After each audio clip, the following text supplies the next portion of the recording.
पहिली गोष्ट महानगरपालिकेचं हवेची गुणवत्ता येण्यासाठी एअरबिन लावलेले आहेत, याची जागा जी निश्चित केली होती ती सिग्नलवर केलेली होती. वारंवार मी 8 दिवसापासून तिथल्या अधिकाऱ्यांना प्रदूषणाचे बोलवलं होतं. त्यावेळी ते माहिती दिली की 10 आपण हवेची गुणवत्ता तपासणीसाठी यंत्रणा बसवलेल्या आहेत आणि ती कुठे कुठे बसवली ती माहिती घेतली. तर माहिती घेतल्या मलाही माहिती मिळाली की तुम्ही पाहा तिथेशी का नॅशनल हायवेच्या आणि सिडकोचा जो सर्कल आहे रोडपालीच्या कासाडी नदीच्या तिथेशी तो हवेचा गुण बसवलेला आहे. कधी दुर्घटना घडल्यावर त्याचा परिणाम किती मोठा होणार आहे आणि त्याची एकाची किंमत जर पाहिली तर 94 ते 95 लाख रुपये एकाची किंमत आहे. माझी माननीय आयुक्त साहेबांना विनंती आहे आणि याच्या संदर्भात मी पत्र सुद्धा आयुक्त साहेबांना आता देत आहे का तुम्ही या ठेकेदारासहित त्या अधिकाऱ्यावर सुद्धा एक कारवाई करण्यात यावी.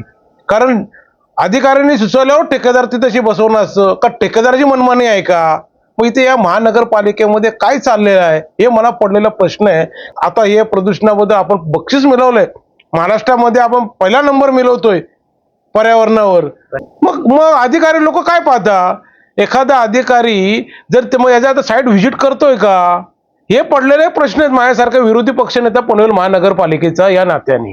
का त्या अधिकाऱ्यांनी जागा निश्चित केल्याशिवाय तो कॉन्ट्रॅक्टर बसवणार नाहीये का? इथं मनमानी कॉन्ट्रॅक्टरची चाललेलं आहे. मग इथं अक्का कोण झाले हल्ली? पनवेलचा अक्का कोण हा पाहावा लागेल मला विरोधी पक्षनेता म्हणून.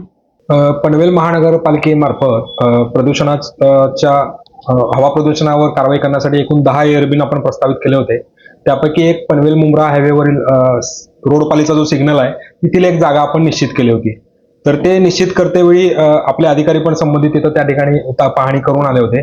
तर जी स्थळ सुचवलं होतं ते स्थळ त्या सिग्नल पासून थोडंसं एक 4-5 फूट अंतरावर होतं आणि पण ज्यावेळी वर्क ऑर्डर दिल्यानंतर कंत्राटदार त्या ठिकाणी काम करण्यास आला तर ते काम करतेवेळी त्याने ते सिग्नलच्या बरोबर समोर ते बसवलं गेलं. तर ते अनावधानाने झालेली बाब आहे आणि हे जसं आता महापालिकेच्या निदर्शनास आलेलं आहे तसं आम्ही ते त्वरित इतरत्र स्थानांतरित करण्याची आम्ही कारवाई करत आहोत आणि यासाठी कोणताही खर्च महानगरपालिकेच्या तिजोरीत होणार नाही याची आम्ही दक्षता घेत आहोत. आणि नागरिकांच्या सुविधेसाठी आणि त्यांच्या सुरक्षिततेसाठी तर हे तात्काळ आपण शिफ्ट करण्याची कारवाई करणार आहोत. एकूण पनवेल महानगरपालिकेमार्फत 10 एअरबिन आपण बसवण्यात आले होते आणि 10चा टोटल प्रोजेक्ट कॉस्ट मेंटेनन्स सहित 5 वर्षाच्या मेंटेनन्स सहित अंदाजे 9,45,00,000 आसपास आहे.